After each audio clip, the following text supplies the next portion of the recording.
आदरणीय सरपंच जी, उपस्थित ग्राम निवासी, मेरे भाई और बहनों, बहुत बहुत धन्यवाद मुझे बुलाने का। जब छोटा था तो गांव में आते थे शादी फंक्शन में, तो नॉर्मल एंट्री होती थी।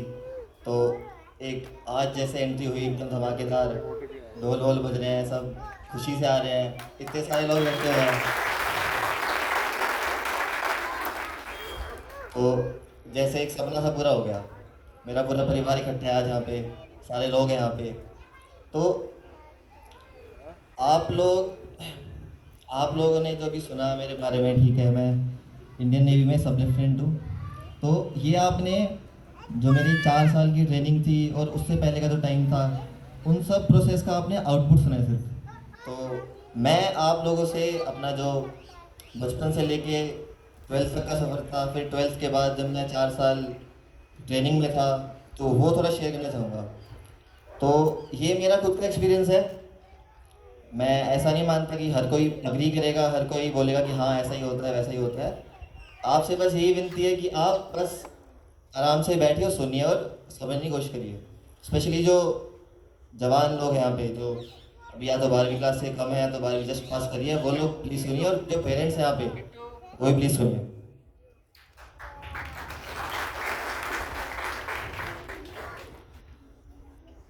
तो पहला पॉइंट तो ये आता है, मतलब मैं अपने जो बोलने वाला हूँ उसको ऐसे पार्ट्स में बांट के आपको कहानी सुनाऊंगा, फिर उससे एक हम कुछ सीखेंगे उससे, ठीक है। तो पहला पॉइंट तो ये आता है कि लोग बोलते हैं यार कि बढ़िया हाई फाई स्कूल में डालो बच्चे को तो बढ़िया बात बन जाएगी। तो मैं अपने एरिया के नॉर्मल स्कूल में पढ़ा था। मतलब उस स्कूल में आज तक ऐसे कोई किसी बच्चे ने ऐसा बहुत मस्त सा काम नहीं करा था, इतना फेमस नहीं था वो। तो स्कूल की बात नहीं है और टीचर्स की बात नहीं है, ट्यूशन की बात नहीं है, बात है कि आपका बच्चा करना चाहता है कि नहीं चाहता है। तो पहला पॉइंट यही हो गया कि किसी को ब्लेम नहीं करना चाहिए कि अच्छा स्कूल नहीं है, कि टीचर्स अच्छे नहीं है, मेरा ट्यूशन अच्छा नहीं है। आपका बच्चा क्या पता अच्छा ना हो। तो ज़्यादा ध्यान ये दें कि आपका बच्चा सही राह पे है कि नहीं है, ठीक है। सेकंड पॉइंट, जैसे मेरे पापा हैं, मतलब पापा ने मेरे को कभी ऐसा नहीं बोला कि ये करो वो करो वो करो ये करो। मेरे को बचपन से लेके जब मैं 7th 8th तक आया, तब तो वे कुछ भी नहीं बोलते थे। मैंने एक बार मोबाइल फ़ोन खो दिया था, तब भी नहीं कुछ नहीं बोला। एक बार मैं साइकिल चोरी हो गई थी मेरी, तब भी कुछ नहीं बोला। और जैसे ही मैं 12th में आया, मेरे को अपना आधार कार्ड रिन्यू करवाना था, मेरे को डोमिसाइल सर्टिफिकेट बनवाना था, मेरे को बहुत सारे ऐसे काम थे। तो पापा ने ऐसा बोला कि भाई अपने आप जा काम कर। मैं कहा ठीक है, मैं निकल जाता था काम करने के लिए। तो बच्चे को ऐसे हाथ पकड़ के लेके जाने का कुछ फ़ायदा नहीं है, उसको जाने दो। जो भी काम करना है, बैंक अकाउंट खुलवाना है, अपने आप जाएगा, पूछेगा, लोगों से सीखेगा। तो जैसे मेरे पापा बताते थे कि दादाजी ने उनको कभी ऐसे नहीं बोला कि ये करो वो करो, एकदम इंडिपेंडेंट थे, अपने आप सारे काम करने सीख गए थे। तो ऐसे ही जो पेरेंट्स बैठे हैं यहाँ पे, अपने बच्चों को मतलब ऐसे हाथ पकड़ के लेके कुछ फ़ायदा नहीं है। उसको जो उसको काम करना है करने दो, उसकी ज़्यादा ऐसे पीछे पीछे उंगली नहीं करनी चाहिए कि भाई ये पढ़ो वो पढ़ो, यहाँ जाओ वहाँ जाओ। उसको जो करना है करने दो, और अगर वो हेल्प मांगता है तो हेल्प पक्का करो, ठीक है। अब मैं आपको बताता हूँ कि मतलब मेरा डिफेंस में जाने का ऐसा माहौल कैसे बना।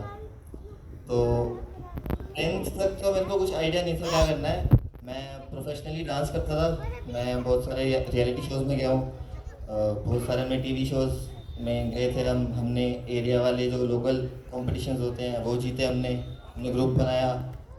जो मेरी डांस एकेडमी थी वो मेरे घर से बहुत दूर थी, मतलब हमको एक ऑटो, फिर थोड़ा चलना पड़ता था, फिर सेकंड ऑटो पकड़ना पड़ता था, फिर 1 किलोमीटर और चलना पड़ता था, तब जाके मेरी डांस एकेडमी आती थी। और एक अब की बात है जब मैं 6th 7th में था, तो 6th 7th में मैं इतना ट्रैवल करके सुबह जाता था, वहाँ डांस प्रैक्टिस करते थे, फिर वापस आता था।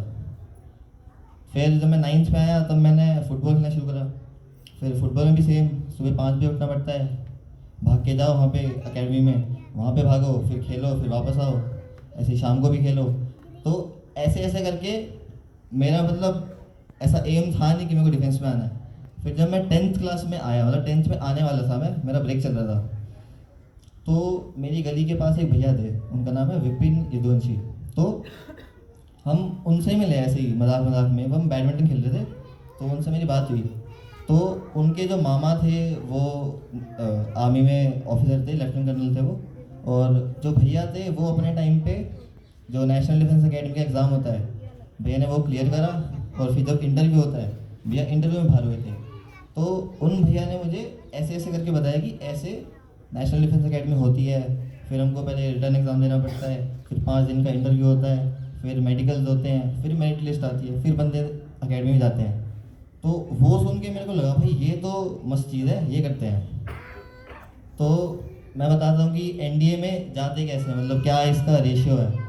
जो रिटर्न एग्ज़ाम होता है उसके लिए फॉर्म भरते हैं करीबन 7 से 8 लाख बच्चे, ठीक है। 7 से 8 लाख बच्चे जब फॉर्म भरते हैं, फिर वो एग्जामिनेशन में बैठते हैं, तो रिटर्न एग्ज़ाम क्लियर होता है सिर्फ 7 से 8 हज़ार बच्चों का। उन 7 से 8 हज़ार बच्चों का फिर होता है 5 दिन का इंटरव्यू। उस 5 दिन के इंटरव्यू के बाद शॉर्ट लिस्ट होते हैं कुछ 400 से 500 बच्चे। अब नेशनल डिफेंस एकेडमी में नेवी, आर्मी और एयरफोर्स तीनों के कैडेट्स जा सकते हैं। तो एकेडमी में सीट्स होती हैं 300 से 400। तो उन 400 से 500 में से भी जो मेडिकली फिट होते हैं या फिर जो मेरिट में आ पाते हैं, उनका सिलेक्शन होता है। तो जब मैंने एग्ज़ाम दिया था 2019 9 सितंबर मेरा रिटर्न एग्ज़ाम था। 4 दिसंबर को मेरा रिटर्न का रिजल्ट आया था। फिर इस समय मैं 12th में ही था। फिर मेरा 12th के बोर्ड एग्ज़ाम थे 21 फरवरी से, और मेरा एसएसबी इंटरव्यू था बेंगलोर में। अब बेंगलोर में पैसे पहले कभी गया नहीं था, तो हमें चूज़ करा कि फ़्लाइट से आते हैं, जल्दी पहुंच जाएंगे। तो पहली बार मैं फ़्लाइट से जा रहा था, तो वो भी काफ़ी नया एक्सपीरियंस था। वो भी लोग बोल रहे थे कि पापा को साथ ले जाओ, मम्मी को साथ ले जाओ। तो पापा बोला नहीं अकेले चला जाएगा, मैं ठीक है चला जाऊँगा। तो मैं चला गया, बड़ा मज़ा आया। फिर मेरा इंटरव्यू चला 6 से लेके 10 तक, तो मैं फाइनल डे फिर मैं रिकमेंड हो गया, मतलब मैं क्लियर हो गया। फिर इंटरव्यू के बाद होता है मेडिकल्स। तो 11 तारीख से मेरे मेडिकल शुरू हो गए। तो मेडिकल चलते रहे। फिर मेरा एग्ज़ाम था 21 तारीख को, 21 फरवरी को मेरा बोर्ड का एग्ज़ाम है 12वीं का। तो मेरा मेडिकल ख़त्म हुआ 19 तारीख को। तो हमने 20 तारीख की रात की फ्लाइट करवाई। मैं 21 तारीख को ही सुबह 3 बजे घर पे पहुंचा। मैं नहाया धोया, मैंने सोया भी नहीं, मतलब सीधा फिर मैं एग्जामिनेशन सेंटर गया, वहाँ पे एडमिट कार्ड उठाया, 9 बजे एग्ज़ाम देने बैठ गया। तो मैं ये बताने की कोशिश कर रहा हूँ कि ऐसा कुछ आसान सा नहीं होता है। ऐसा नहीं है कि ऐसे बस मज़े मज़े में चलता रहता है। तो काफ़ी ज़्यादा आपको मेहनत करनी पड़ती है। मेरे पास 12th का फ़ोन भी नहीं था, मेरा और मम्मी का एक ही फ़ोन था, कॉमन फ़ोन था हमारा, ठीक है। और फिर जब मेरा हाँ 12th की जो मेरी प्रिपरेशन थी, मतलब मैंने काफ़ी अच्छी कर रखी थी। मतलब मेरा ऐसा था कि मेरे को, मतलब मेरे पास फिजिक्स केमिस्ट्री मैथ, मतलब मेरे नॉन मेडिकल थी। मेरा ऐसा प्लान था कि मैं पूरे 100 में 100 मारूंगा, मगर फिर एसएसबी के कारण थोड़ी प्रिपरेशन ख़राब हो गई। तो इस वजह से मेरे 12th में आए 97.2%।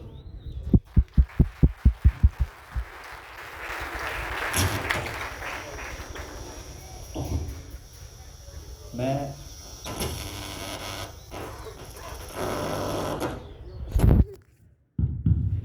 तो मैं अपने एरिया का टॉपर था।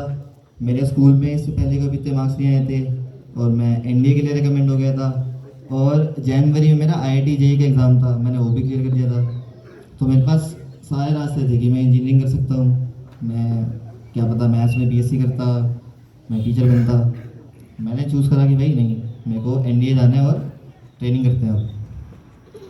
तो ये वाला फेज़ हो गया मेरा कि मैंने कैसे तैयारी करी और मैं एनडीए गया। तो अब नेक्स्ट फेज़ आता है एनडीए की ट्रेनिंग का। तो भाई वहाँ पे तो मेरे बड़े बड़े बाल हुआ करते थे घर पे, मैं डांस वांस करता था, एकदम ऐसे कूल बॉय था मैं।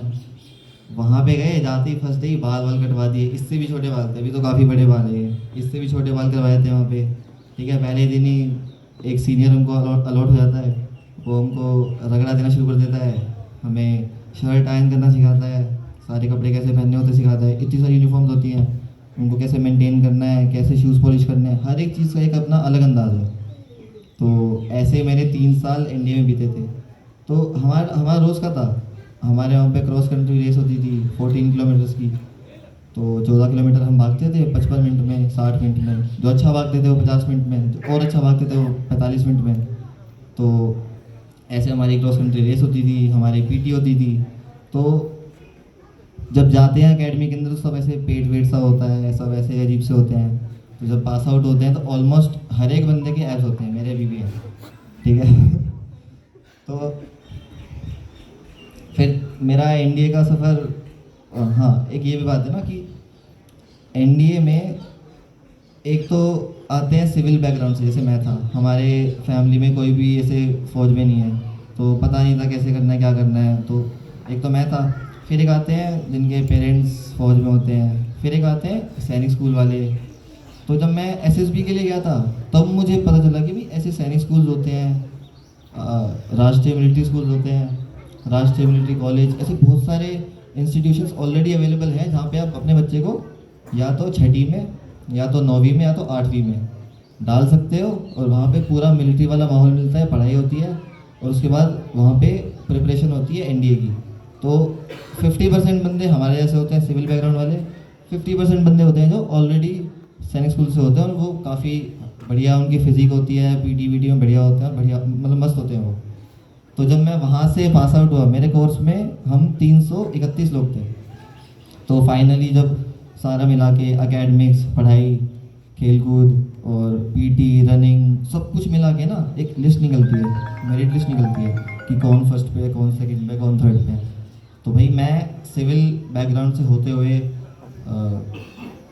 331 में से मैं 21वां था।